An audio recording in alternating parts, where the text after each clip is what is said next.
Tak wygląda dworzec PKS w Kuala Lumpur. Nazywa się to TBS, transport i nazwa stacji metra. Dojeżdża się tutaj metrem i stąd wszystko pięknie zorganizowane. Bileciki, rozkład jazdy. Nawet z moim bardzo cienkim angielskim daję sobie radę. Jedziemy na północ, jedziemy w góry autobusem. Jedziemy do takiego miasta, które się nazywa Cameron Highlands.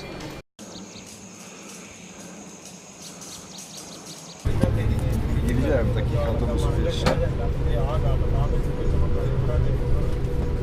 Żeby takim autobusem mogłem jechać na drugi koniec świata.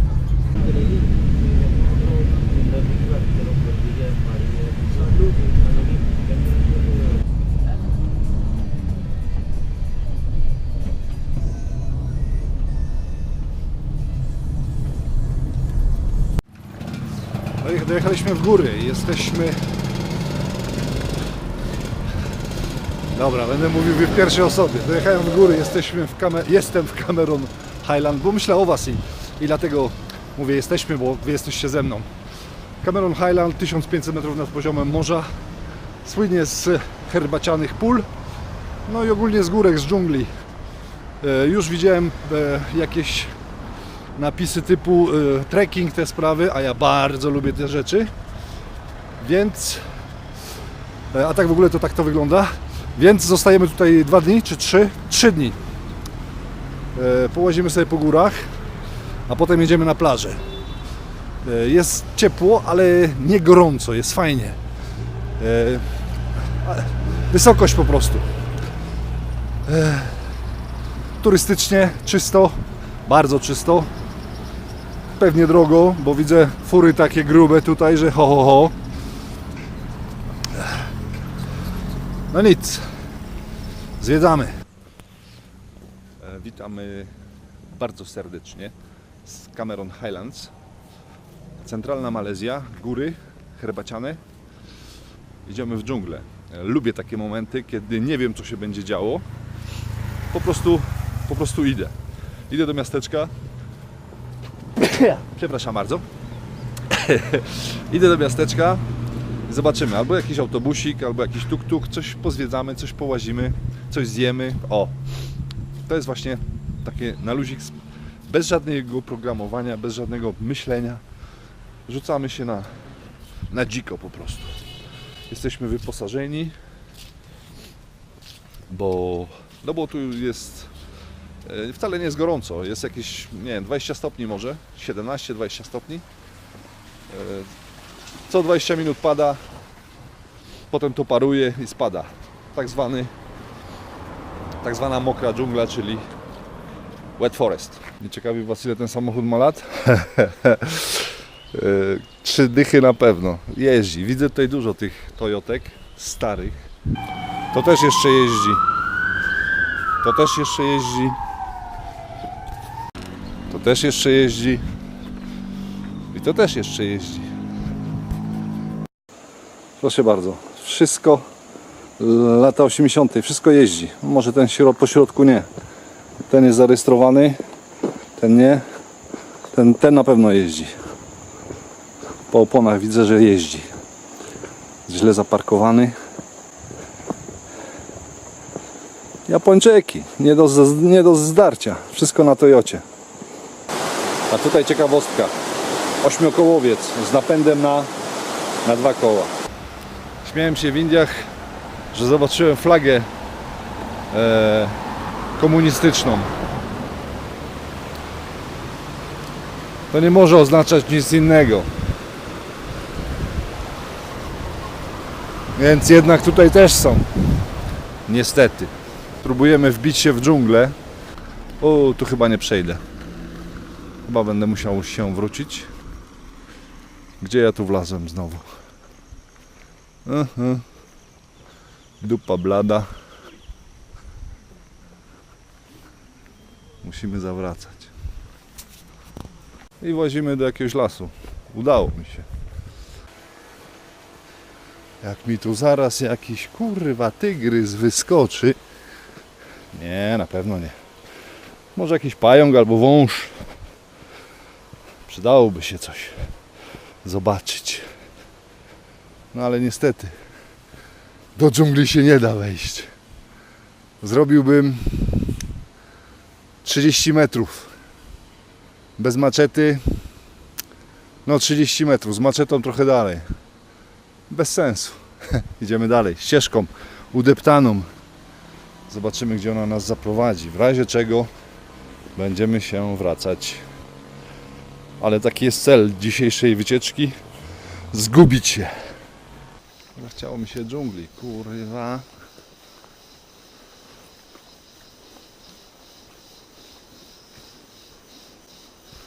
Chyba naprawdę się zgubiłem.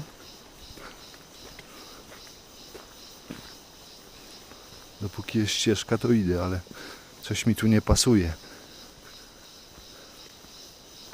Odeszłem od rzeki. Fuck shit. Fajny. 10 cm. Można by go wziąć za linijkę, no. W porównaniu do butelki, proszę bardzo. Taki, o. Nie boi się. U siebie jest. Ścieżka prowadzi. Jak mnie tu zaraz coś zje, to przynajmniej zostanie nagrane, że walczyłem do końca.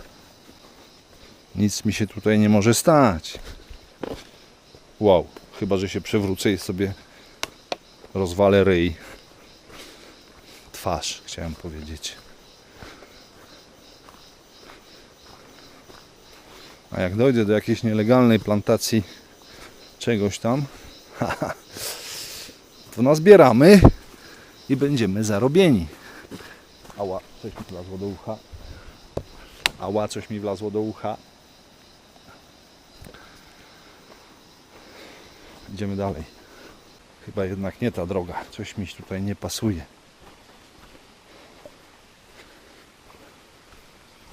O, dupa. Koniec drogi. Czy jeszcze nie koniec, ale...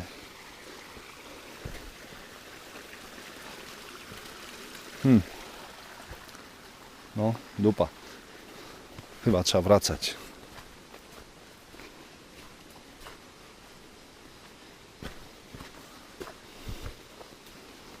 Ło kurwa. Ślizgo. Bardzo ślisko. Dobra, włączam kamerę, bo się zabije.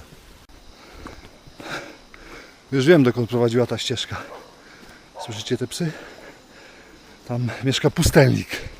Ale mnie kurwa wystraszył. Siedział w takiej grocie. Ja pierdzielę. Myślałem, że się zesram. Nie ma nic. Podkoszulka i spodnie. I 2 psy. Ja pierdzielę. Się wydygałem. O kurwa. No ładnie. Dobra, dosyć na dzisiaj przygód.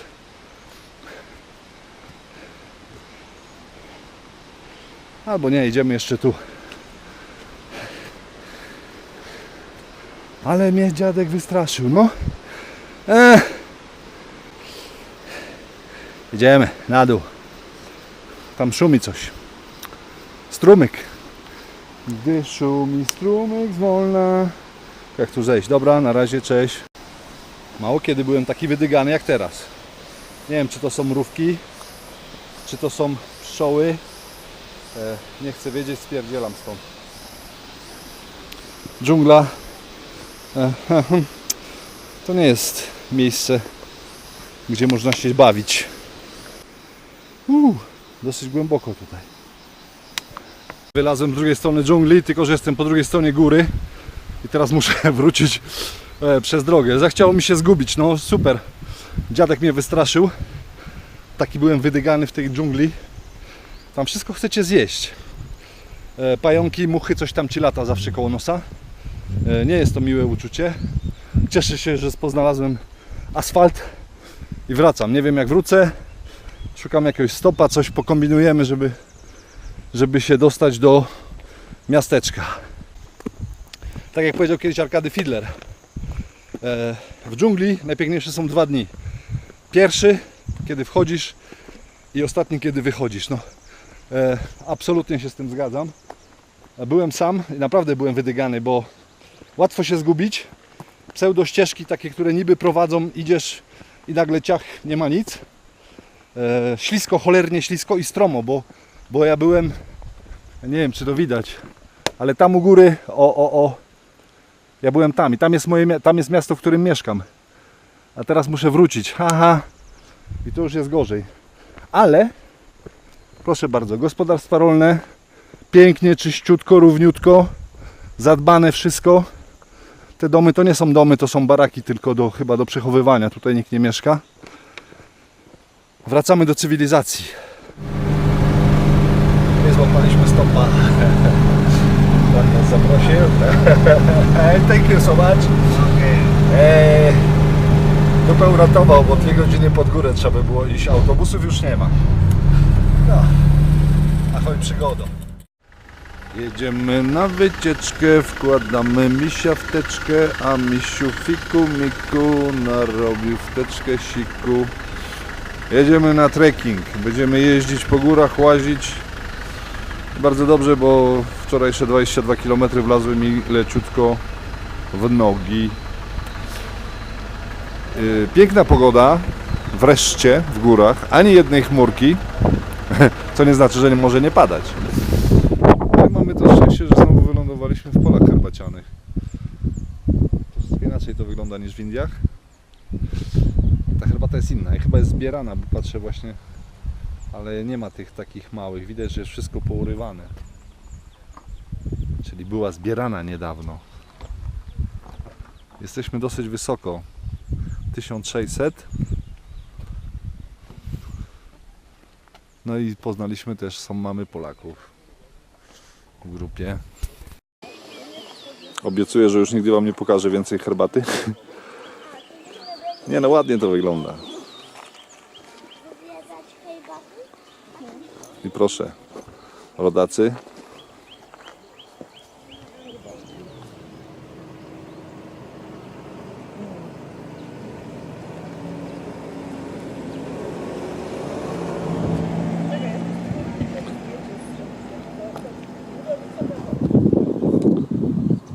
Dla tych wszystkich, którzy wyrzucili te mietki na złom, chciałem Wam pokazać jeden z brzydszych. Trochę tu przerysowany, ale jeździ tutaj tego cała masa. Przepiękna fura.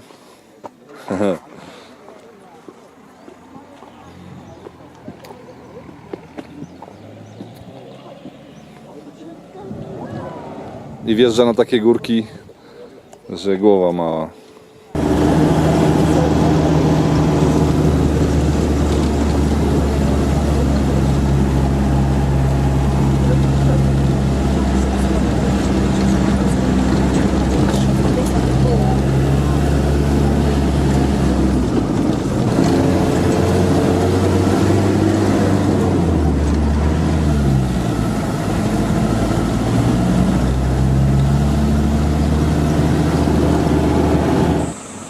Śmiać mi się chce, bo my tutaj jeepem, wspinaczka i tak dalej, a taksóweczka Mietek sobie wjechał na luzaku. Wchodzimy do Mossy Forest, czyli las z mchu i paproci. Żyją tutaj na pewno żwirek i muchomorek. 2000 metrów, bardzo wysoko. Jeden z najstarszych lasów na świecie. Rośliny ze wszystkich kontynentów, z Afryki, z Azji, z Himalajów, z Australii. Wszystko tutaj przenoszone przez ptaki. Jedną z ważniejszych takich znanych tutaj roślin to dzwoneczniki, chyba tak to się nazywa, czy dzwonki jakieś, które są roślinami owadożernymi. Jesteśmy w murach. Idziemy tam na górę zobaczyć, poglądać.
mieliśmy wypadek.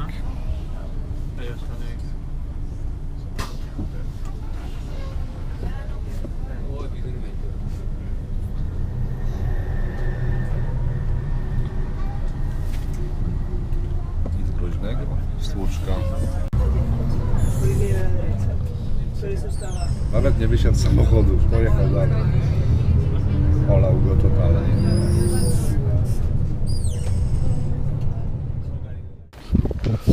Siemano, dojechaliśmy do Kuala Perlis, czyli do portu, gdzie pływają promy na Langkawi, czyli na wyspę, na którą się udajemy. Zostawiliśmy autobus tam z tyłu i idziemy na prom. Autobus musiałem zmienić, mieliśmy malutki wypadek, ale to detalik, nic ważnego. Jest morze, jest słońce, jest dobrze. Chcę wam pokazać jedną rzecz. Wszystkie chodniki są przykryte. Są zakryte przed deszczem i przed słońcem. O, KFC, chyba zdążymy coś zjeść. Dojechaliśmy do ferii, kupiliśmy bilecik, mamy czas coś zjeść. Rynda. Super jest zorganizowane. W Malezji naprawdę można się poruszać w bardzo prosty sposób. Wszystko jest ładnie oznaczone, wszystko opisane. Nie ma żadnych problemów. Troszeczkę angielskiego i jest ok. Płyniemy na wyspę.